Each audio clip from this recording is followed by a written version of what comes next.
Hi, my name is Elijah Hobbs. This lab was about using a phone's magnetometer to measure the magnetic field created by a bar magnet.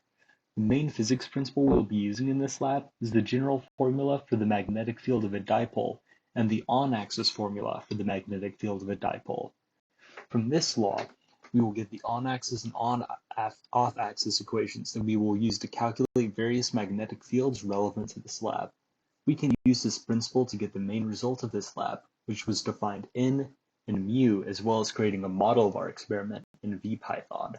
For this lab, we will be using the on-axis formula for the magnetic field from a dipole to calculate values from the first part of our experiment when we are keeping the magnetometer on axis using a meter stick. However, in the second part of the experiment, we will move the phone off axis to a 45-degree angle, which means we need to use the general formula for the magnetic field from a dipole. We will also use this general formula to calculate the magnetic fields in our VPython code. Now, turning to our experiment.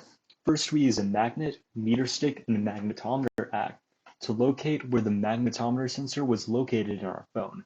After locating the magnetometer in our phone, we found the distances at which the x component of the magnitude of our magnetic field equaled 20 microteslas, 70 microteslas, 120 microteslas, 170 microteslas, and 220 microteslas. We observe that when the magnetometer is far away from the magnet, it measured near zero magnetic field in the x direction, and when the magnetometer was moved closer to the magnet, the x component of the magnetic field increased. Then we entered the data we got into the provided Excel spreadsheet, and used the information we got from that to calculate n and mu. After that, we started the off-axis portion of the lab. We moved our phone to the distance d perp, where the magnitude of the magnetic field was 100 microteslas.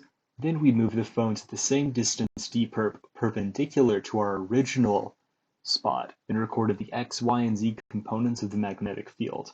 Finally, we entered the rest of the data into our Excel sheet and moved on to the coding portion of this lab. For the coding portion of this lab, I mainly used the starter code we were given and edited certain portions of that code. First, I replaced the original mu_mag with the one that I measured. Next, I created a function for the magnetic field and copied it into that area of the program. Then, I added the scaling and distance of the arrows. Next, I input all of the correct observation locations. Then, I fixed the code to create the first arrow and second arrows for the on-axis magnetic fields. Next, I made 4 more arrows to represent the off-axis magnetic fields. Then, I input my d_perp for my experiment.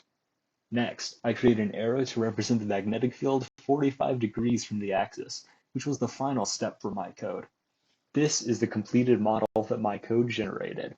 Now, turning to our discussion questions. If I hadn't oriented my experiment to compensate for magnetic north, the results from my experiment would have Earth's magnetic field affecting both the x and y component of the magnetic field I was measuring, instead of just the y component.